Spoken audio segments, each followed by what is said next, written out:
জুমার দিনে আগে আগে আসার বসার, কোরআন ও হাদিসের আলোকে কিছু কথা বলার ও শোনার তৌফিক দিচ্ছেন, সে রব্বে কারিমের দরবারে মন খুলে প্রাণ খুলে আওয়াজ করে বলি আলহামদুলিল্লাহ।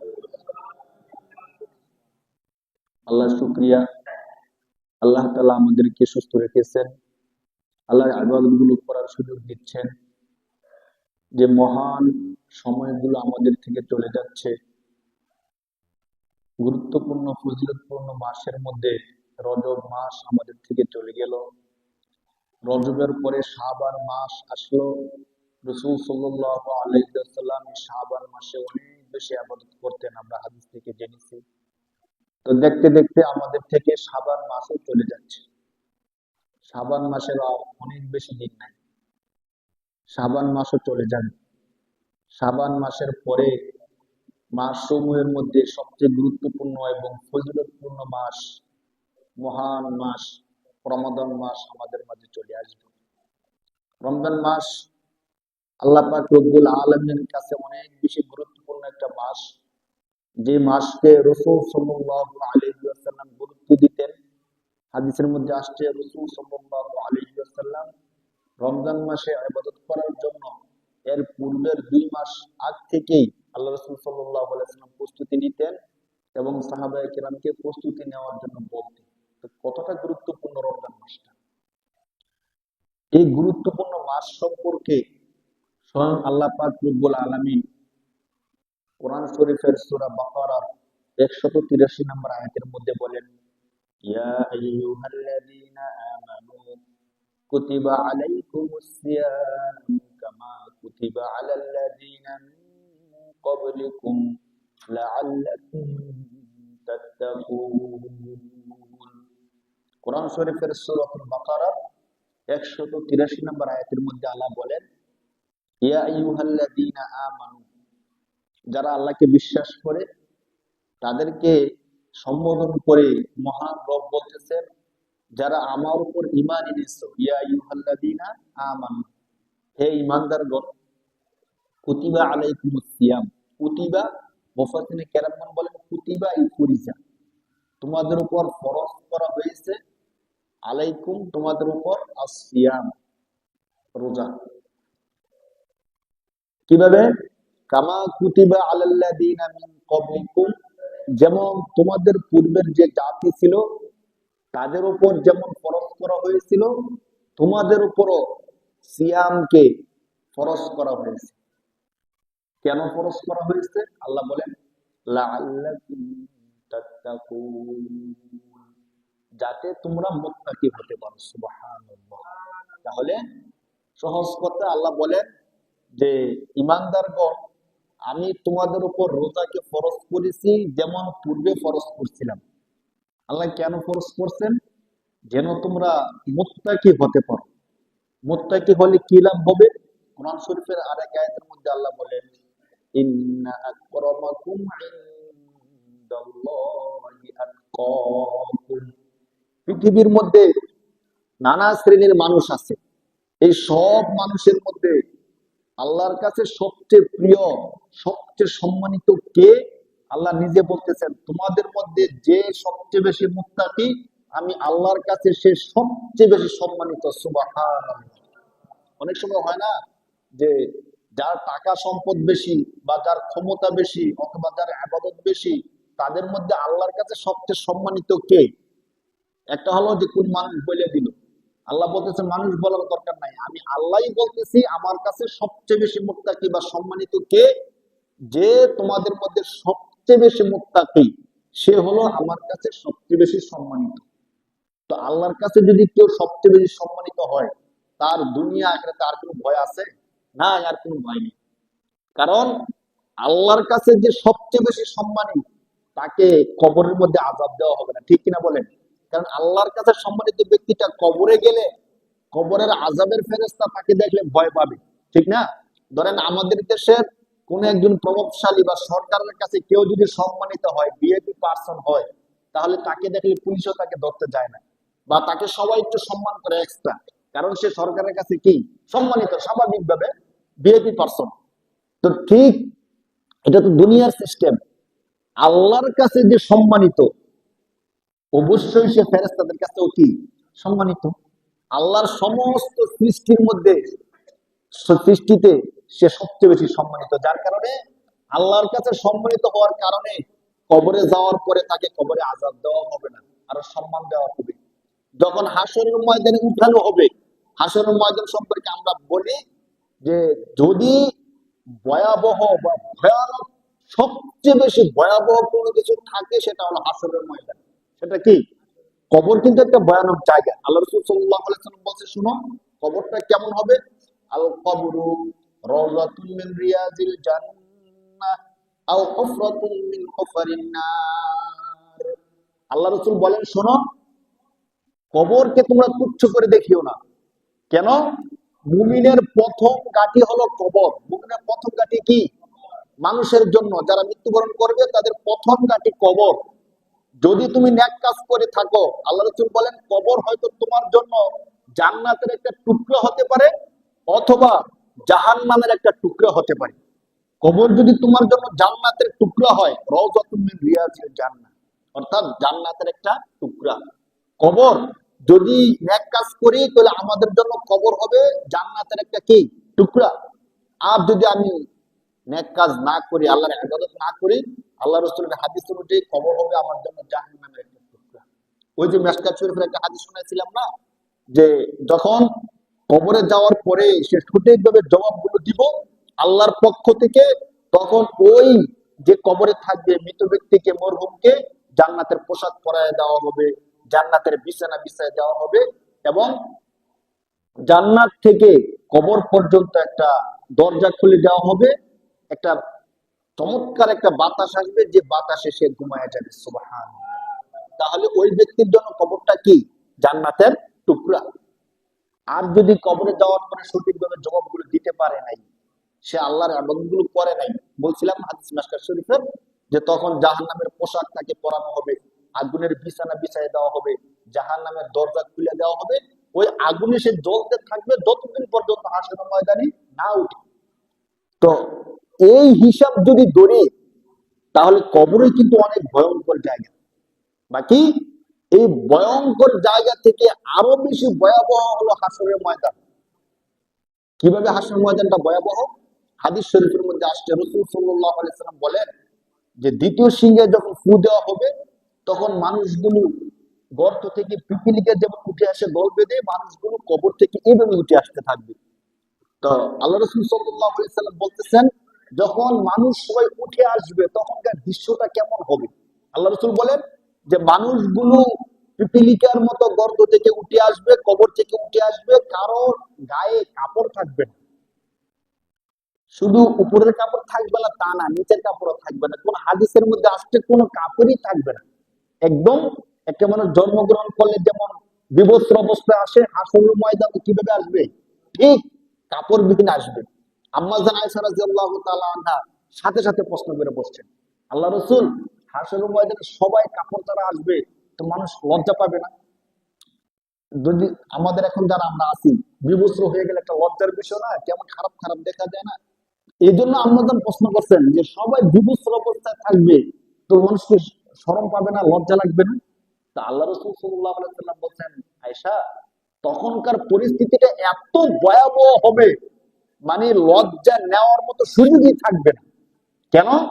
একটু চিন্তা করে দেখেন, আমরা এখন একটু পেরেশানির মধ্যে পড়লে অনেক কিছু ভুলে যাই, কোনো কিছু মনে থাকে না। হ্যাঁ, বেশি বড় পেরেশানির মধ্যে পড়লে, ধরেন ঘরের মধ্যে আগুন লেগে গেছে, হঠাৎ করে আপনি ঘুমাইছিলেন, ঘরের মধ্যে আগুন লেগে গেছে, আপনি যখন ঘুম থেকে উঠছেন তখন দেখেন চতুর্দিকে কি আগুন। তো এখন আপনাকে দৌড়ে ঘর থেকে বের হতে হবে, ঘরের মানুষদেরকে বের করতে হবে। এখন আপনি কি ঘুম থেকে উঠে আপনি চিন্তা করবেন যে আপনার কাপড় আছে নাকি না? এই চিন্তা কি করে? করে না। বিল্ডিং এর মধ্যে আছে, লাফায়া পড়ে, আরে কি একতলা থেকে লাফ দিতে 100 বার চিন্তা করে, অথচ আগুন লেগে গেলে 3 তলা থেকে পর্যন্ত মানুষ কি করে? লাফ দিয়ে পড়ে। কেন? তখন কমন আর সেন্স ঠিক থাকে না। তো আগুন লেগে গেলে তখন কিন্তু আমরা পোশাক ঠিক আছে কিনা দেখি না। আর ভূমিকম্প যখন হয়েছে তখনই তো মানুষ কিভাবে দৌড়াইয়া, একটা খবরের মধ্যে আসছে যে ভূমিকম্পের সময়, ভূমিকম্পের কারণে বা বিল্ডিং ভেঙে পড়ে যা মারা যায়, এর থেকে আরো বেশি ক্ষতি হয় মানুষ যখন দৌড়াদৌড়ি করে, একজনের পায়ে আরেকজন বাড়ি লেগে অসতর্কতার কারণে মানুষ বেশি ক্ষতি হয়। এর মানে হলো, পরিস্থিতি যখন ভয়াবহ হয়ে যায় তখন আমাদের মাথা ঠিক থাকে না, কাজ করে না। আল্লাহ রাসূল সাল্লাল্লাহু আলাইহি সাল্লাম বলতেছেন, আয়েশা, যখন হাসরের ময়দান কায়েম হবে, হাসরের ময়দান এত ভয়াবহ হবে, সোয়াত উপরে চলে আসবে সূর্য। কতটুকু উপরে আসবে সূর্য? সোয়াত উপরে সূর্য চলে আসবে। যে সূর্য লক্ষ লক্ষ গুণ উপরে হওয়ার পরে আমরা রৌদ্র ভালো করে উঠলে ঘরের বাইরে যাই না। ওই সূর্য সোয়াত উপরে চলে আসলে নিচের যে জমি আছে, জমিনটা সূর্যের তাপে তামার মতো হয়ে লাল আকৃতি ধারণ করবে। উপরে সূর্যের কারণে থাকাটা কষ্টকর, নিচে লাল তামার মতো হয়ে যাওয়ার কারণে পা রাখা কষ্টকর। আর এমন অবস্থায় মানুষ কি দৌড়ের উপর থাকবে নাকি কার কাপড় আছে কার কাপড় নাই ওইটা দেখবে? সবাই তো দৌড়ের উপর থাকবে। আপনারা কাজ করেন, যখন রৌদ্র ভালো ভালো করে উঠে উত্তপ্ত বালুর মধ্যে দেখেন পা দিলে পা রাখা যায় কিনা, অনেক কষ্ট হয়ে যায়। আমি নিজে দেখছি, পা রাখাই যায় না। মানে দৌড়াইতে থাকবেন, দৌড়াইতে গেলেও দেখবেন যে পায়ের মধ্যে ঠসা পড়ে যাচ্ছে। তো ওইটা তো গরম বালু না, শুধু নিচের জমিনটা পুইরা তামার মতো লাল হয়ে যাবে। এই প্রচন্ডতার কারণে আল্লাহ রাসূল সাল্লাল্লাহু আলাইহি সাল্লাম বলেন যে তখন কার গায়ে পোশাক আছে কার গায়ে পোশাক নাই এটা দেখারও কারো সুযোগ থাকবে না। এত ভয়াবহ অবস্থা। মানে মানুষ দৌড়াতে থাকবে, এক পর্যায়ে গিয়ে তারা অশান্ত হয়ে, আল্লাহ রাসূল সাল্লাল্লাহু আলাইহি সাল্লাম বলেন যে আল্লাহর কাছে তারা শুধু একটাই আবদার করবে যে আল্লাহ জান্নাতে দেন অথবা জাহান্নামে দেন, আমাদের বিচারটা শেষ করে ফেলুন। মানুষ যখন ঐশ্বর্য উঠে আছে, কোন একটা জিনিস পাবে, হ্যাঁ, রেজাল্ট দেওয়ার সময় আমরা দেখছি দুনিয়ার তো হালকা জিনিস, পরীক্ষার রেজাল্ট দিবি, তার আগে কিন্তু সময়টা যেতেই চায় না। তখন যখন দেরি হয়ে যায় তখন মনে পাস করি অথবা ফেল করি, রেজাল্টটা দিয়ে দেখ অন্তত ফলাফলটা আসুক। তো ওই ভয়ঙ্কর সময় মানুষ শুধু এই কথাটাই বলবে যে আল্লাহ জান্নাতে দেন অথবা জাহান্নামে দেন। হাসর ময়দান আমাদের কি হইতেছে না, সহ্য হইতেছে না। আপনি বিচারটা করে ফেলেন। একটা ঐতিহাসিক হাদিস আছে না, যে সমস্ত মানুষ যখন দেখবে যে বিচার হইতেছে না, কেউ কেউ বলছেন যে 50,000 বছর শুধু হাসরের ময়দানে দৌড়াইতে হবে। চিন্তা করে দেখেন এই ভয়াবহ অবস্থায় কত বছর। কেউ বলছেন 40,000 বছর, কেউ বলছেন 50,000 বছর। এর মানে হলো দীর্ঘ একটা সময় এই হাসরের ময়দানে সহস্রপুর সূর্য নিচে তামার মতো জমি নিয়ে থাকতে হবে। মাথার মগজগুলো গলে টকবক করে মাটি নিচে পড়তে থাকবে। তো অতিষ্ঠ হয়ে হাদিসটা সংক্ষিপ্ত বলি, তখন সমস্ত মানুষ বলবে আল্লাহ বিচার করেন, বিচার করেন। আল্লাহ তো বিচার করতেছে না। তখন তারা চিন্তা করবে কি করলে বিচারটা পাওয়া যায়, মানে তাড়াতাড়ি বিচারটা কিভাবে হবে। তখন তারা সবাই আদি পিতা আদম আলাইহিস সালামের কাছে যাবে, যে আমাদের বাবা আছে, ওনার কাছে গিয়ে বলি, উনি যদি আল্লাহর কাছে একটু সুপারিশ করা হয়তো বিচারটা হয়ে যাবে। তো ওনার কাছে গিয়ে বলবে যে আপনি তো আমাদের বাবা ছিলেন, আপনিই তো আদি পুরুষ ছিলেন, আপনিই তো আল্লাহর জান্নাতে ছিলেন, আল্লাহর নিকটবর্তী, আপনি একটু আল্লাহর কাছে বলেন জান্নাত দেখ জাহান্নাম দেখ, আমাদের বিচারটা আল্লাহ করে ফেলুন, আমাদের আর সহ্য হইতেছে না, একটু সুপারিশ করে দেন, বিচারটা হয়ে যাবে। তা আদম আলাইহিস সালাম বলবে দেখো আমার উপর দিয়ে তো অনেক জোর চাপটা গেছে, আল্লাহ বলছিল তুমি গন্ধম খাও না, কিন্তু আমি শয়তানের দোকে কি করছি, গন্ধম খাইয়া ফেলছি। আমি তো এখন চিন্তায় আছি আল্লাহ কি ওইটার জন্য আবার আমাকে ধরে কিনা। অতএব আল্লাহর সামনে গিয়ে আমি বিচার চাবো, আমার দ্বারা এই জিনিসটা সম্ভব না। তো হাদিসটা সংক্ষিপ্ত বলি, এভাবে করতে করতে বলবে তোমরা অন্য নবীর কাছে যাও, নূহ আলাইহিস সালামের কাছে যাও। সর্বশেষ সবাই ঈসা আলাইহিস সালামের কাছে যাবে। ঈসা আলাইহিস সালামকে যখন বলবে তখন তিনি বলবে যে আমি তো সুপারিশ করতে পারবো না, তোমরা শেষ নবী প্রিয় নবী মুহাম্মদুর রাসূলুল্লাহ সাল্লাল্লাহু আলাইহি ওয়াসাল্লামের কাছে যাও। তখন রাসূল সাল্লাল্লাহু আলাইহি ওয়াসাল্লামের কাছে যাবেন, রাসূল সাল্লাল্লাহু আলাইহি ওয়াসাল্লাম আল্লাহর কাছে সুপারিশ করবেন, এরপরে আল্লাহ বিচারের কাজ শুরু করবেন। হাদিসটা, এই হাদিসের দ্বারা আমি বুঝাইলাম যে হাসরের ময়দানের অবস্থাটা কত ভয়াবহ হবে, মানে কত ভয়ঙ্কর হলে মানুষ অতিষ্ঠ হয়ে বলবে যে আল্লাহ যা হইতে হইতে বিচারের কাজ শুরু করে দেন।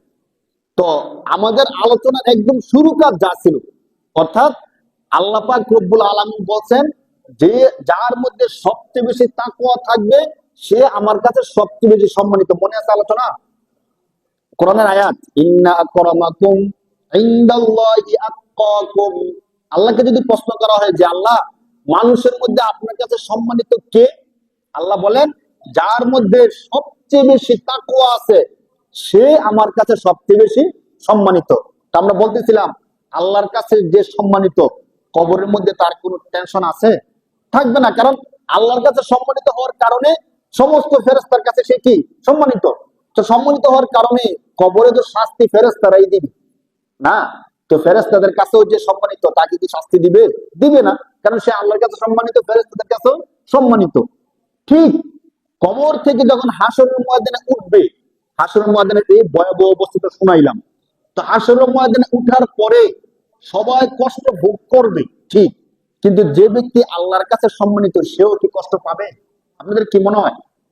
হাসরের ময়দানের কষ্টটা কিন্তু প্রায় সবাই পাবে, অনেকেই পাবে, কিন্তু যে ব্যক্তি আল্লাহর কাছে সম্মানিত, আল্লাহ কি তাকে এই কষ্টটা দিবে? দিবে না। যদি আল্লাহ এই কষ্ট দেয় তাহলে সম্মানিত হওয়ার আর মানে কি রইল? আমার যে বন্ধু, যদি ধরেন সবার জন্য স্যান্ডেলের মধ্যে খাবার দাবার আলাদা করি, কিন্তু আমার যে বিশেষ ব্যক্তি বন্ধু তার জন্য কিন্তু আলাদা এক্সট্রা কিছু করি সম্মান দেওয়ার জন্য। তো ঠিক যে আল্লাহর কাছে সম্মানিত হবে সে কবরও কোন কষ্ট পাবে না, হাসরও কোন কষ্ট পাবে না। বুখারী শরীফের আরেকটা হাদিসের মধ্যে আসছে তো, যে ওই হাসরের ময়দানের ভয়াবহ অবস্থায় আরশের একটা ছায়া থাকবে আল্লাহর পক্ষ থেকে। কোন এক সপ্তাহে আবার এই বয়ানটা করবো। 7 শ্রেণীর ব্যক্তি থাকবে যাদেরকে আল্লাহ তাআলা ওই আরশের নিচে কি দিবেন, তারা হাসরের ময়দানের এই বিষয়গুলো টেরই পাবে না। কোন দিক থেকে সূর্য আসছে, কোন দিক থেকে তামা হয়েছে, কোন দিক থেকে কষ্ট আসছে, এই বিষয়গুলো তারা কি পাবে না, টেরও। সুবহানাল্লাহ। তাহলে যারা আল্লাহর কাছে সম্মানিত তাদের না দুনিয়াতে টেনশন আছে, না কবরে কষ্ট হবে, না হাসরের ময়দানে কোনো চিন্তা হবে, কোনো চিন্তা তাদের থাকবে না। আল্লাহ তাআলা তাদেরকে সম্মানের সাথে জান্নাত দিয়ে দিবেন। সুবহানাল্লাহ। কাদেরকে দিবেন ভাই? যারা আল্লাহর কাছে সম্মানিত। যারা কার কাছে সম্মানিত ভাই? এখন আল্লাহর কাছে সম্মানিত কারা? একদম সহজ কথা বললাম, এটা তো সবাই, ছোট বড় জ্ঞানী মূর্খ সবাই বুঝবে। আল্লাহর কাছে যারা সম্মানিত হবে তারা কোনো কষ্ট পাবে না। এখন আল্লাহর কাছে সম্মানিত কারা? আল্লাহ তো নিজে বলছেন, যার মধ্যে সবচেয়ে বেশি তাকওয়া, ইন্না আকরামাকুম, আল্লাহর কাছে সে সবচেয়ে বেশি সম্মানিত, ইনদাল্লাহি আতকাকুম, যে তোমাদের মধ্যে সবচেয়ে বেশি মুত্তাকি, যার মধ্যে সবচেয়ে বেশি তাকওয়া আছে। তাকওয়া কি এই জিনিসটা আমরা একটু বুঝি, তাহলে আমাদের পুরো আলোচনাটা বোঝা সহজ হবে। এই আলোচনাটা আমরা নিয়ে আসছি রোজা থেকে। আল্লাহ রোজার আয়াত বলতে গিয়ে বলছেন, ইয়া আইয়ুহাল্লাযীনা আমানু কুতিবা আলাইকুমুস সিয়ামু কামা কুতিবা আলাল্লাযীনা মিন ক্বাবলিকুম লাআল্লাকুম তাত্তাকুন। আল্লাহ বলেন যে বান্দা, তোমাদের উপর আমি রোজা ফরজ করছি, তোমাদের পূর্বে যারা ছিল তাদের উপর আমি কি করছিলাম, রোজা ফরজ করছিলাম। কেন ফরজ করছেন? লাআল্লাকুম তাত্তাকুন, যাতে করে তোমরা মুত্তাকি হতে পারো। সুবহানাল্লাহ। ওই দেখছেন আয়াত মিলে গেছে। ওই আয়াতের মধ্যে বলছে যারা মুত্তাকি তারা সম্মানিত, আর এই আয়াতের মধ্যে বলতেছে তোমাদের উপর রোজা ফরজ করছে যেন তোমরা কি হতে পারো, মুত্তাকি হতে পারো। সহজ বাংলায় মুত্তাকি কাকে বলে? সহজ বাংলায় মুত্তাকি হলো তাকওয়া, এর অর্থ হলো খোদার ভয়। তাকওয়া এর মানে কি ভাই? খোদার ভয়। সব সময় মনের মধ্যে আল্লাহর ভয় জারি রাখার নাম হলো তাকওয়া। মানুষ দেখতেছে, এখন আমরা এখানে যারা আছি কেউ কি কোনো গালিগালাজ করতেছি? করতেছি না। আল্লাহর ঘরে মসজিদে আসছি, গালি দিলে মানুষ শুনবে, খারাপ দেখা যায়। এখানে ইমাম সাহেব হুজুর আছে, হুজুরের সামনে কি গালি দেওয়া যায়? যায় না। অতএব কেউ গালি দিতেছি না। কিন্তু বাড়িতে যখন যাচ্ছি তেমন কেউ নাই, স্ত্রীর সাথে কথা কাটাকাটি হচ্ছে, স্ত্রী তার 14 গোষ্ঠী সহ গালাগালি শুরু করে দিচ্ছে। করেন এমন আছে না অনেকে ভাই? অথবা প্রতিবেশীর সাথে ঝগড়া হয়েছে, মানে হ্যাঁ যদি 10টা গালি দেয় তাকে আমাকে 20টা গালি দিতে হবে, অন্তত গালি দেওয়া হলো তার উপরে থাকতে হবে। তাহলে কি তাকওয়া থাকলো? ঠিক এই দুজন ব্যক্তিকে যদি মসজিদে এনে দাঁড় করায় দেন, তার আর গালি দিবেন কেন? মসজিদ আল্লাহর ঘর, এখানে গালি দেওয়া যায়? ওই দিন রাত্রে কবরস্থানে গেলাম না, তো যাওয়ার পরে দুইজন কথা কথা বলার মধ্যে একজন বলতেছে যে কবরস্থান, এই জন্য তোকে আমি গালিটা দিলাম না, কবরস্থান না হলে তোকে আমি গালিটা কড়া একটা গালি দিতাম। তো চিন্তা করলাম যে কবরস্থান হওয়ার কারণে গালি দেয় না, কিন্তু কবরস্থানের বাইরে গেলে সে কি দিবে? গালি দিবে। তো কবরস্থান, এখানে যে আল্লাহ আছে, বাইরে তো কি আছে? সে আল্লাহ আছে, কিভাবে সেখানে গালি দেওয়া যায় ভাই? তো তাকওয়া কি? তাকওয়া হলো কবরস্থানে আছি, মসজিদে আছি, এখানে যেমন কোনো অপরাধ করতেছি না, যখন আমি কবর থেকে মসজিদ থেকে দূরে চলে যাব সেখানেও আমি কোনো অপরাধ করব না, এর নাম হলো কি? তাকওয়া। দিনের আলোতে অপরাধ করলে মানুষ দেখে ফেলবে, এর জন্য আমি অপরাধ করি না। রাত্রের অন্ধকারেও যদি আমি অপরাধ না করি, যে মানুষ দেখবে না, ঠিক দেখবে কে? তার নাম হলো কি ভাই? তাকওয়া। প্রকাশ্যে সুদের কারবার করি না, মানুষ দেখলে সুদি বলবে, কিন্তু গোপনে সুদি কারবার করি, মানুষ দেখবে না, কিন্তু দেখবে কে? আল্লাহর ভয়ে সুদি কারবার গোপনেও করি না, প্রকাশ্যে করি না, তার নাম কি? তাকওয়া। এই কথা আল্লাহ বলছেন। এমন তাকওয়া যার মধ্যে থাকবে সে হবে আমার কাছে সবচেয়ে বেশি সম্মানিত। আর যে আল্লাহর কাছে সম্মানিত হবে তার কবরে কোনো টেনশন নাই, তার হাসরের কোনো টেনশন নাই। হাসরের ময়দানের ভয়াবহ অবস্থায় আল্লাহর বিশেষ আরশের নিচে, বুখারী শরীফের হাদিস, আরশের নিচে একটা ছায়া থাকবে, ওই ছায়ার মধ্যে আল্লাহর সম্মানিত ব্যক্তিরা থাকবে। হাসরের ময়দানের ভয়াবহতা তারা টেরও পাবে না। সুবহানাল্লাহ। তাকওয়ার বিষয়ে উলামায়ে কেরামগণ এটা চমৎকার গল্প বলছেন, হযরত ওমর রাদিয়াল্লাহু তাআলা আনহু থেকে বর্ণিত। মানে তাকওয়ার বিষয়টা কি, আসুন আমরা আরো একটু স্পষ্ট করি। হযরত ওমর রাদিয়াল্লাহু তাআলা আনহু তিনি সব সময় তার জনগণ যারা ছিল তাদেরকে পরীক্ষা নিরীক্ষা করতেন, তাদের খোঁজ খবর নিতেন। একবার তিনি একা একই ছদ্মবেশে হাঁটতেছিলেন মরুভূমির রাস্তা দিয়ে, তো দেখলেন যে মরুভূমিতে একজন রাখাল তার বকরিগুলো চড়াচ্ছে। রাখালকে পরীক্ষা করার জন্য, রাখাল তো ওমর রাদিয়াল্লাহু তাআলা আনহুকে এভাবে চিনে না, সাধারণ মানুষ। আর ওমর রাদিয়াল্লাহু তাআলা আনহু কোনো লোক নিয়ে যায় না, একদম সাধারণ বেশি গেছে। তো রাখালকে গিয়ে বলতেছে, রাখাল, আমি একজন পথিক মানুষ, দূর থেকে আসছি, আমার অনেক পিপাসা লেগে গেছে। তো মরুভূমির মধ্যে তো পানিও পাওয়া যাইতেছে না, পানি পাওয়ার কোনো সুযোগ নাই। আমার মনে হয় তুমি যে বকরিগুলো পালতেছো এই বকরির মধ্যে দুধ আছে, তুমি আমাকে তোমার বকরি থেকে একটু দুধ দাও, দুধ খেয়ে আমি তৃষ্ণাটা মিটে। তো রাখাল বলতেছে যে আপনি কি, আপনাকে তো আমি চিনি না, আর এই যে বকরিগুলো দেখতেছেন এই বকরিগুলোর মালিকও আমি না। আমাকে দায়িত্ব দেওয়া হয়েছে শুধু লালন পালন করার জন্য, কাউকে দুধ দিয়ে দিব, কাউকে দুধ খাওয়াই দিব, এই অনুমতি মালিকের পক্ষ থেকে আমার নাই, অতএব আমি আপনাকে দুধ খাওয়াতে পারবো না। তো ওমর রাদিয়াল্লাহু তাআলা আনহু আরেকটু অগ্রসর হলেন, তাকে বললেন তাহলে এক কাজ করো, তুমি তোমার এই বকরি থেকে একটা বকরি আমার কাছে বিক্রি করে দাও, বিক্রি করে তুমি টাকাটা নিয়ে যাইবা, আর আমি বকরিটা নিয়ে গেলাম, দুধ খাইলাম, আমার চাহিদা পুরো হয়ে গেল, তুমি কিছু টাকা পেয়ে গেলা, মালিক জানবে না। মালিক যখন জিজ্ঞেস করবে বকরি কো, তুমি বললো বকরিটা হারাই গেছে বা বাঘে নিয়ে গেছে, তুমি কিছু একটা বললে, অনেকগুলো বকরির মধ্যে এক দুটো বকরি হারাইতেই পারে স্বাভাবিক। তুমি এই কাজটা করো, তুমি কিছু টাকা পেলা, আমিও আমার চাহিদা পুরো করে নিলাম, মালিক তো আর জানবে না। তখন ওই বকরির যেই রাখাল ছিল, রাখাল বলতেছে, ইয়া আব্দুল্লাহ, ইয়া হাদা ফাইন আল্লাহ, তুমি বলতেছো কি, মালিক দেখবে না এই জন্য আমি বকরি বিক্রি করে দিব, তা আমার আল্লাহ কোথায়? সুবহানাল্লাহ। তাহলে তখনকার যে রাখাল ছিল তার মধ্যে কি ছিল বলেন? তাকওয়া ছিল। হয়তো আমাদের মধ্যে কেউ হলে বলতাম ভালো কথা, একটা বকরি যদি গোপনে বিক্রি করে দেই, কতগুলো টাকা পেলাম, রাখাল মানুষ তো এমনি গরিব না, তো গরিব মানুষ কিছু টাকা পেলে খারাপ কি? কিন্তু সে বলতেছে, ইয়া হাদা ইয়া আব্দুল্লাহ, হে আল্লাহর বান্দা, আমি যদি মালিককে ধোঁকা দিলাম, কিন্তু ফাইন আল্লাহ, আমি মালিক থেকে গোপন করলাম, কিন্তু আল্লাহ কোথায়? আল্লাহ তো দেখে ফেলবে, আল্লাহ থেকে তো গোপন করার সুযোগ নাই। তখন ওমর রাদিয়াল্লাহু তাআলা বলছে, হ্যাঁ, যতদিন পর্যন্ত এমন সৎ লোক সমাজের মধ্যে থাকবে ততদিন পর্যন্ত এই সমাজ আল্লাহ ধ্বংস করবে।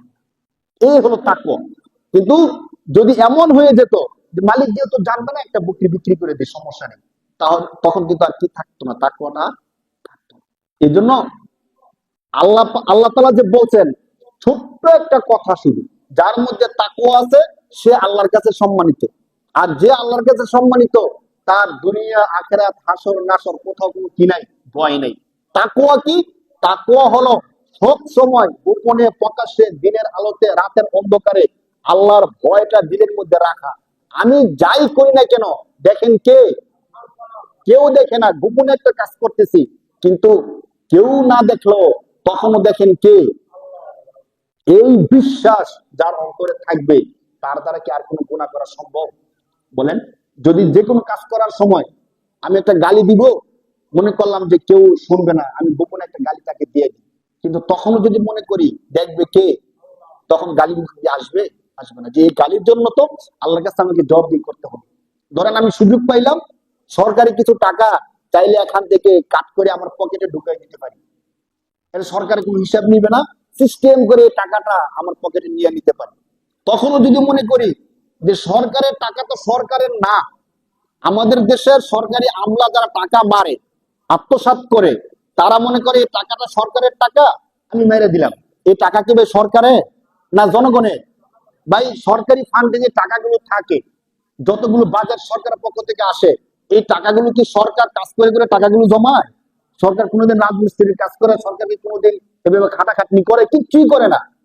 যদিও নামে আমরা বলি সরকারের টাকা, টাকা কি সরকারের? টাকা কার? জনগণের। আপনি যদি আমার টাকা মাইরা দেন, কোনো না কোনো একদিন আমার থেকে ক্ষমা নেওয়ার একটা কি আছে, সুযোগ আছে। মৃত্যুর আগে আপনি আমার কাছে গিয়ে বললেন যে আপনার থেকে 10,000 টাকা মেরে দিছিলাম, আজকে টাকাটা নিয়ে আসছি, অথবা টাকা আনতে পারি না, আপনি আমাকে কি করে দেন? ক্ষমা করে দেন। মায়া হলে আমি ক্ষমা করেও দিতে পারি, দেয় না মানুষ মরার আগে? কিন্তু আপনি যে সরকারের নামে যে টাকাটা মেরে দিচ্ছেন, এই টাকা তো সরকারের না। এই টাকা বাংলাদেশের 18 কোটি জনগণ হলে 18 কোটি জনগণের। এখন একজনের হলে ক্ষমা নেওয়া যায়, আপনি যে সরকারের টাকা মেরে দিচ্ছেন, ক্ষমা নিতে হবে 18 কোটি জনগণ থেকে। কারণ এটা কোন জনগণের টাকা এটা তো জানা নাই, জানা আছে? তাহলে কার থেকে ক্ষমা নিতে হবে ভাই? সমস্ত জনগণ থেকে ক্ষমা নিতে হবে। আর যদি আপনি ক্ষমা না নিয়ে মারা যান, হাসরের ময়দানে 1 টাকা একটা পাই পাই করে আপনাকে আল্লাহর দরবারে কি দিতে হবে ভাই? হিসাব দিতে হবে। যখন সরকারি আমলা যদি এই বিষয়টা মনে রাখতো যে আমার সুযোগ আছে, আমি সিস্টেম করে টাকাটা আমার পকেটে ঢুকাতে পারবো, কোন জনগণও বুঝবে না, সরকারও বুঝবে না, উচ্চপদস্থ কেউ জানবে না। কিন্তু জানবে কে? যখন সে সাইনটা করতে যাবে, তখন যদি এই বিষয়টা মনে হয়, তখন কি সরকারি টাকা মেরে খাবে বলেন? তো দেখেন, একদম উপরের পদস্থ থেকে নিয়ে নিম্ন লেভেল পর্যন্ত ছোট্ট চোর যে 10 টাকা চুরি করে, সে যখন 10 টাকা চুরি করবে, সে যদি মনে করে যে এই 10 টাকার জন্য হাসরের ময়দানে আল্লাহর কাছে আমাকে কি দিতে হবে? জবাব দিতে হবে। হাসরের ময়দানে আল্লাহ যখন বলবে যে তুমি 10 টাকা চুরি করছিলা, এবার 10 টাকা তাকে ফিরিয়ে দাও, তো 10 টাকা তো ফিরিয়ে দেওয়ার কোনো কি নাই। হাসরের ময়দানে 10 টাকা পাইবো কই? পাওয়ার চান্স নাই। তো তাকে বলবে তাহলে তোমার যে যে সওয়াব গুলো করছো নামাজ রোজা পইরা, এই সওয়াব গুলো তাকে দিয়ে দাও। যদি একটা ছোট্ট চোর যে 10 টাকা চুরি করে, সে যদি এই বিষয়টা তার মনে আসে, তার দ্বারা কি চুরি করা সম্ভব? চুরি করা সম্ভব বলেন? সম্ভব না। তো আল্লাহ পাক রব্বুল আলামিন কোরআন শরীফের মধ্যে এমন চমৎকার একটা শব্দ বলছেন, যদি মানব জীবনে শুধু এই শব্দটা প্রয়োগ করে, আর কোনো কিছু না, কি? যে আল্লাহর কাছে সবচেয়ে সম্মানিত যার মধ্যে সবচেয়ে বেশি তাকওয়া আছে, খোদার ভয় আছে। অতএব আমার জীবনে খোদার ভয়টাকে কি করে নেই? ফিট করে নেই। যদি ফিট করে নিতে পারি, দেখবেন একদম উপর লেভেল থেকে নিয়ে নিম্ন পর্যন্ত, একটা ভিক্ষুক পর্যন্ত কোন অপরাধের মধ্যে জড়িত হবে না। শুধুমাত্র এই তাকওয়ার যে বিষয়টা আছে, অর্থাৎ আমি দিনের আলোতে যেমন অপরাধ করি না, রাতের অন্ধকারে অপরাধ করব না। লোকের সামনে যেমন অপরাধ করি না, লোকের চোখের আড়ালেও আমি কি করবো না? অপরাধ করব না। প্রকাশ্যে যেমন অপরাধ করি না, গোপনেও আমি কোন অপরাধ করব না। যদি এই তাকওয়ার বিষয়টা আমাদের প্রত্যেকের মধ্যে চলে আসে, সমাজের মধ্যে মারামারি, কাটাকাটি, হানাহানি, বিশৃঙ্খলা আর থাকবে বলেন? থাকবে না। কোরআন শরীফের মধ্যে আল্লাহ তাআলা এই বিষয়টি বলছেন। রোজার আলোচনা করতেছিলাম। আল্লাহ পাক রব্বুল আলামিন বলেন, মুমিন যারা আমাকে বিশ্বাস করো, তাদের উপর আমি আল্লাহ ফরজ করছি রোজা। কি ফরজ করছেন? রোজা। রোজা এর একটা ছোট্ট ব্যাখ্যা বলে ফেলি। আমরা স্বাভাবিকভাবে বাংলাদেশের মধ্যে সবাই রোজা নামে চিনি, বাকি রোজা হলো ফার্সি শব্দ। রোজা কি শব্দ ভাই? আরবি 2টা শব্দ আছে, রমাদন অথবা সিয়াম। রমাদন এবং সিয়াম। সিয়াম এর অর্থ হলো সাধনা করা, আর রমাদন এর অর্থ হলো পুরে সারখার করে দেওয়া। আর রোজা আর রমাদন একই অর্থ। বাকি রমাদন হলো আরবি শব্দ, আর রোজা রোজা হলো ফার্সি শব্দ, আর রমাদন হলো আরবি শব্দ। এখন এই শব্দগুলো একটু বিশ্লেষণ করি।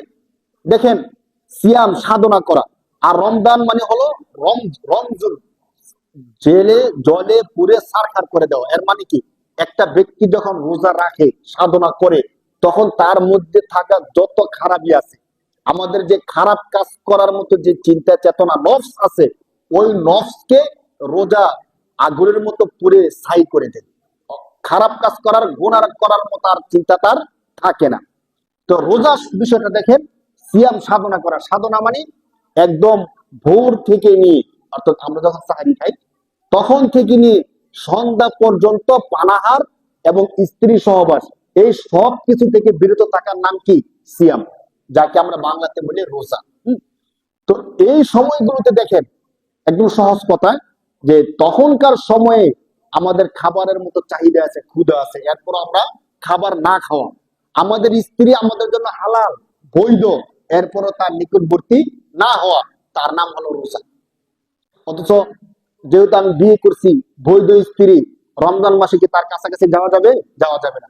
আমার ঘরে সমস্ত খাবার দাবার আছে, সুস্বাদু খাবার দাবার, পানি আছে, আমার পেটে প্রচন্ড ক্ষুধা আছে, এরপরও কোনো কিছু ধরা যাবে না। এর নাম কি ভাই? রোজা।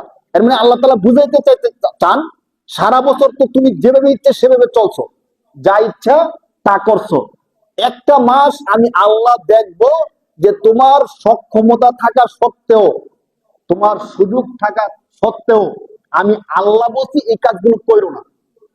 তোমার হালাল স্ত্রী থাকা সত্ত্বেও তার কাছে যাও না, তোমার ঘরে পর্যাপ্ত খাবার থাকা সত্ত্বেও তুমি খাবারগুলো খাও না। এই কথা বলছেন কে? কে বলছেন ভাই? তো আল্লাহ বলতেছেন যে আমি দেখব যারা মুমিন আছে তারা আমার কথা মানে কি মানে না। কয়দিন? 1 মাস। কয়দিন ভাই? তো যারা মানবে, আল্লাহ বলেন এই একটা মাস যারা আমি আল্লাহর কথা মেনে তারা সব কিছু থেকে, অপরাধ থেকে বিরত থাকবে, সাথে সাথে বৈধ জিনিস যেগুলো বৈধ ওইগুলো থেকেও বিরত থাকবে, আমি আল্লাহ বলার কারণে তাদেরকে আমি আল্লাহ মুত্তাকি বানায় দিব। সুবহানাল্লাহ। তাদেরকে আল্লাহ কি বানায় দিবেন ভাই? এই যে কোরআনের আয়াতের শেষে বলতেছেন যে তোমাদের উপর রোজা ফরজ করছি লাআল্লাকুম তাত্তাকুন, যাতে তোমরা কি হতে পারো? মুত্তাকি হতে পারো। মুত্তাকির সহজ বাংলা বলছিলাম খোদার ভয়।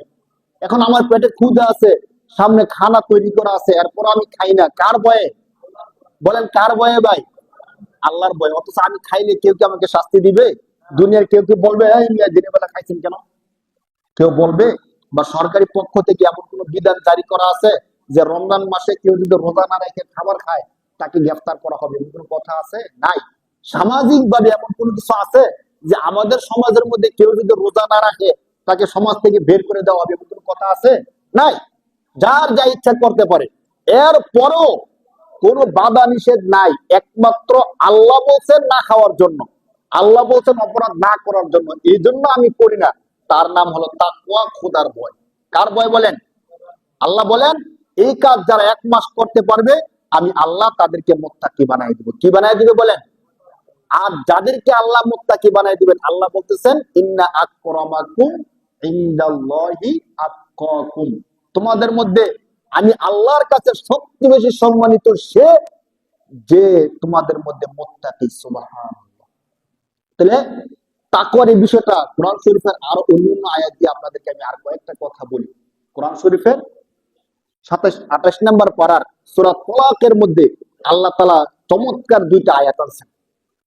কোন ব্যক্তি যদি সত্যিকার তাকওয়ার মধ্যে চলে আসে, একটা হলো যে আমার সুযোগ নাই এই জন্য আমি কোনো গুনাহ করি না। যেমন ধরেন কোন ব্যক্তি অন্ধ, তো সে যদি বলে যে আমি বলতে পারবো যে কোন বেগানা নারীর দিকে আমি তাকাই না, কোন খারাপ অশ্লীল সিনেমা আমি দেখি না, তাহলে আপনি কি কোনো কিছু পুরস্কার তাকে দিবেন? তাকে বলবেন ভাই তোমার তো চোখই নেই, তুমি দেখবা কি করে? প্যারালাইসিসের রোগী হাত পা নাড়াচাড়া করতে পারে না, সে যদি বলে যে আমি কোনো গুনার কাজে যাই না, এর কোনো সম্মান আছে? তেমন কোনো সম্মান নাই। সম্মান হলো সব সুযোগ সুবিধা থাকা সত্ত্বেও আমার ঘুষ খাওয়ার অনেক সুবিধা আছে, আমি চাইলে কাউকে 1 লক্ষ টাকা ঘুষ খেয়ে চাকরি দিতে পারি, এরপর আমি ঘুষ খাই না। চুরি করার মতো সুযোগ আমার আছে, আমি চাইলে প্রতিবেশী থেকে এই মালগুলো চুরি করে নিয়ে আসতে পারি, এরপর আমি চুরি করি না। মিথ্যা কথা বলার মতো সুযোগ আমার আছে, এরপর আমি মিথ্যা বলি না। হারাম খাওয়ার মতো অনেক সিস্টেম আমার জানা আছে, চাইলে আমি হারাম খাইতে পারবো এবং হজম করে ফেলতে পারবো, এরপরও আমি হারাম খাই না। যদি এমন করি তাহলে আল্লাহর পক্ষ থেকে পুরস্কার দেওয়া দেওয়া হবে। সে ব্যক্তি আল্লাহর পক্ষ থেকে কিভাবে ভাই পুরস্কার পাবে? সুযোগ থাকা সত্ত্বেও যদি আমি এই কাজগুলো না করি। কেন করি না? কারণ আল্লাহ না করছে। কে না করছে ভাই? আল্লাহ না করছে। কোরআন শরীফের সূরা তালাকের আয়াতের মধ্যে আল্লাহ পাক রব্বুল আলামিন বলেন কোন ব্যক্তির মধ্যে যদি তাকওয়া চলে আসে, সহজ কথায় কারো মধ্যে যদি খোদার ভয় চলে আসে, আল্লাহ তাআলা তাকে 4টে পুরস্কার দিবেন। কয়টা পুরস্কার দিবেন? কোরআন শরীফের আয়াতে আল্লাহ নিজে বলতেছেন কোন ব্যক্তি যদি তার মধ্যে তাকওয়া নিয়ে আসে। আমরা আজকে থেকে একটু নিয়ত করি, তাকওয়ার বিষয়টা অনেক কঠিন কোনো কিছু না, শুধু আমার নিয়ত আর হিম্মতের উপর। আমি যদি নিয়ত করি আজকে থেকে আমি মোত্তাকি হয়ে যাব, কি হয়ে যাব ভাই? আজকে আলোচনাটা আমরা শুধু তাকওয়া চলুক। যদি আমি নিয়ত করি আল্লাহর কাছে সবচেয়ে সম্মানিত কে? যে নাকি মোত্তাকি। আল্লাহর কাছে সবচেয়ে সম্মানিত কে ভাই? মুত্তাকি। আর যে আল্লাহর কাছে সম্মানিত সে কবরও সম্মানিত, সে হাসরও সম্মানিত, সে জান্নাতেও সম্মানিত। অতএব পুরস্কারটা তো অনেক বড়। আজকে থেকে আমরা মুত্তাকি হয়ে যাব, সবাই নিয়ত করি ইনশাআল্লাহ। এখন মুত্তাকি কিভাবে হব? একদম সহজ কথায়, আল্লাহ যে বিষয়গুলো নিষেধ করছেন এই বিষয়গুলোকে ছেড়ে দিব, আল্লাহ যে বিষয়গুলোকে আদেশ করছেন ওই বিষয়গুলোকে করতে থাকবো। তাহলে আমি কি হয়ে যাব ভাই? মুত্তাকি হয়ে যাব। মুত্তাকি হলে কোরআন শরীফে আল্লাহ বলতেছেন আমি তাকে 4টে পুরস্কার দিব। 4টে পুরস্কার কি? কোরআন শরীফের 28 নম্বর পারার সূরা তালাকের মধ্যে আল্লাহ বলেন ওয়ামান ইয়াত্তাকিল্লাহা ইউকাফফিরহু আনহু সাইয়্যাতিহি ওয়া ইউযিম লাহু আজরা। এই আয়াতের মধ্যে 2টা পুরস্কার বলছেন, একটু বুঝেন। আল্লাহ বলেন ওয়ামান ইয়াত্তাকিল্লাহা, যে ব্যক্তি তাকওয়া অবলম্বন করবে, তোমাদের মধ্যে যে মুত্তাকি হতে পারবে, ইউকাফফিরু আনহু সাইয়্যাতিহি, আল্লাহ তাআলা তার সমস্ত গুনাহগুলোকে ক্ষমা করে দিবেন। সুবহানাল্লাহ। মানুষ জাহান্নামে কেন যাবে? গুনার কারণে। কেন যাবে ভাই? আল্লাহ যদি গুনাহ ক্ষমা করে দেয় তার আর কোনো চিন্তা আছে? 1 নম্বর পুরস্কার। এই পুরস্কারটা কিন্তু আমাদের জন্য সবচেয়ে বড়, কারণ শয়তানের ধোঁকায় পড়ে গুনাহ করছি না এমন কেউ নাই, কম বেশি গুনাহ হয়ই হয়। আল্লাহ বলতেছেন ওমাইয়াত্তাকিল্লাহ, যে ব্যক্তি তাকওয়া অবলম্বন করবে মুত্তাকি হবে, ইউকাফফিরু আনহু সাইয়্যাতি, সাইয়্যাত মানে অপরাধ, মন্দ যত কাজ আছে সমস্ত কাজগুলোকে আল্লাহ তাআলা মিটিয়ে দিবেন। সুবহানাল্লাহ। 2 নাম্বার ওয়া ইউযিম লাহু আজরা, আল্লাহ বলেন তার গুনাহগুলো ক্ষমা করে দেওয়ার সাথে সাথে আমি আল্লাহ তাকে মহান একটা পুরস্কার দেব। সুবহানাল্লাহ। যদি আমাদের এলাকার মেম্বার বলে যে তোমাকে বড় একটা পুরস্কার দিব, এর মানে হতে পারে 5,000 টাকা। কত হাজার টাকা? একটু খেয়াল করেন। আর যদি আমাদের গ্রামের এমপি বলে তোমাকে বড় একটা পুরস্কার দিব, এর মানে হতে পারে 5 লাখ টাকা। ঠিক কিনা বলেন? মানে ব্যক্তি হিসেবে পুরস্কার কি হয়? ভিন্ন হয়। যদি সরকার বলে যে তোমাকে আমি বড় একটা পুরস্কার দিব, এর দাম হতে পারে 5 কোটি টাকা। ঠিক না বলেন?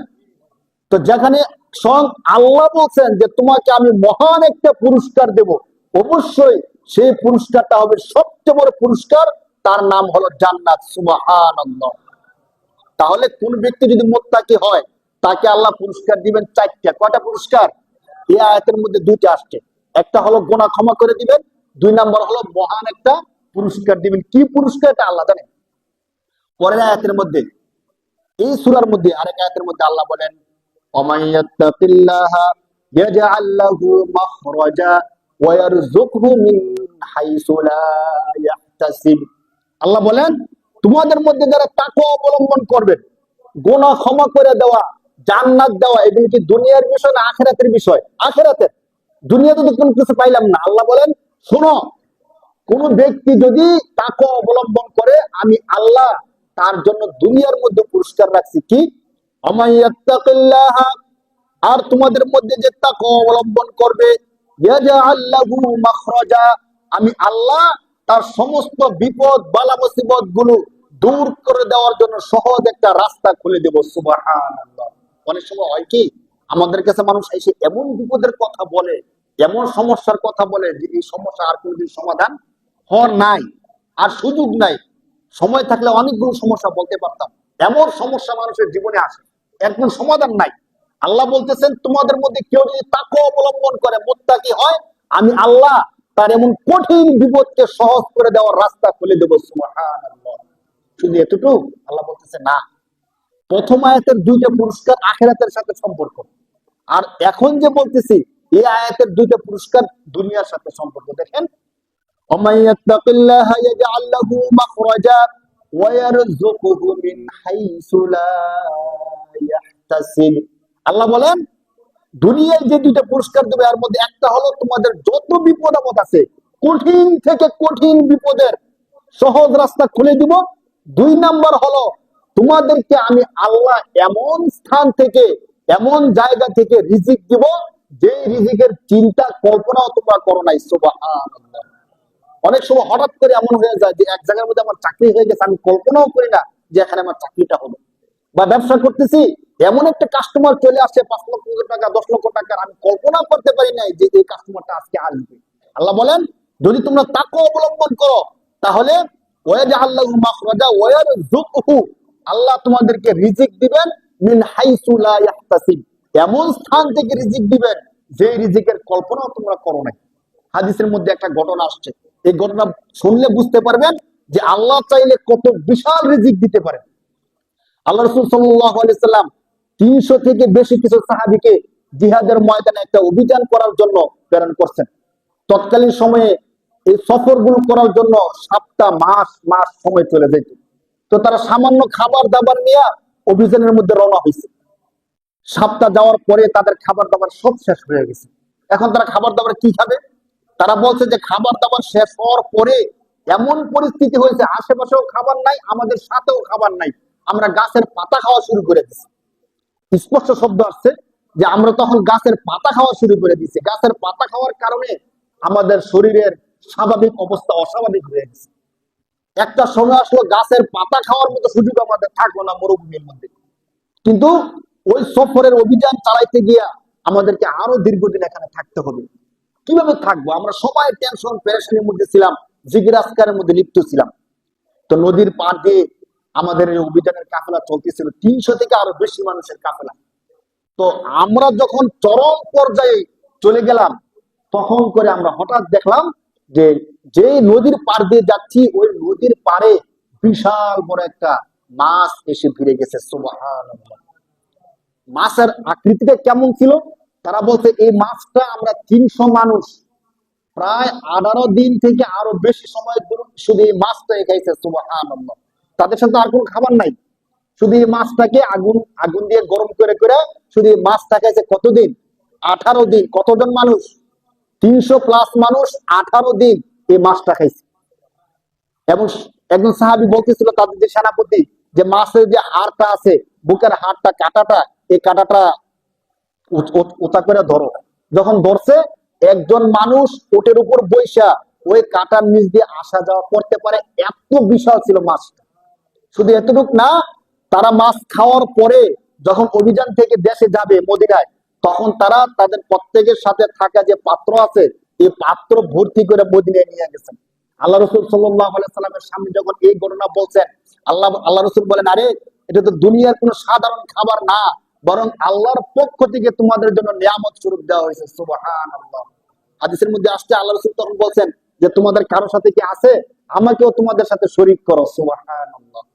তাহলে সাহাবারা কি জানতো যে এমন একটা খাবার আসবে? জানতো না।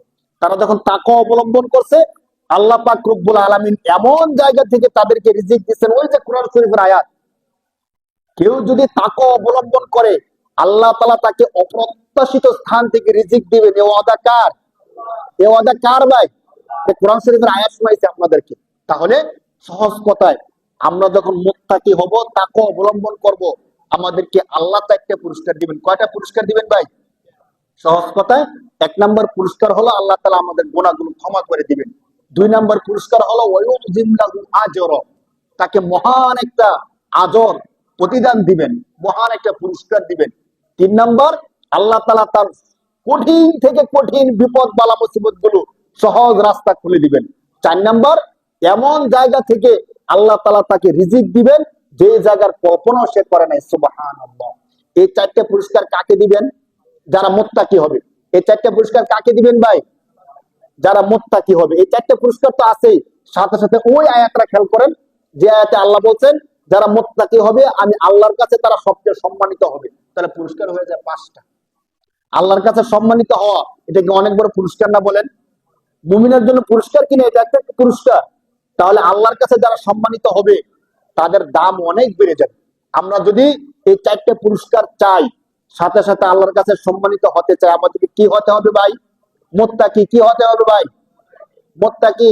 কিভাবে হওয়া যাবে? সহজ কথায় রমজান মাসে যারা রোজা রাখবে তারা মুত্তাকি হবে ওই আয়াতের অনুযায়ী।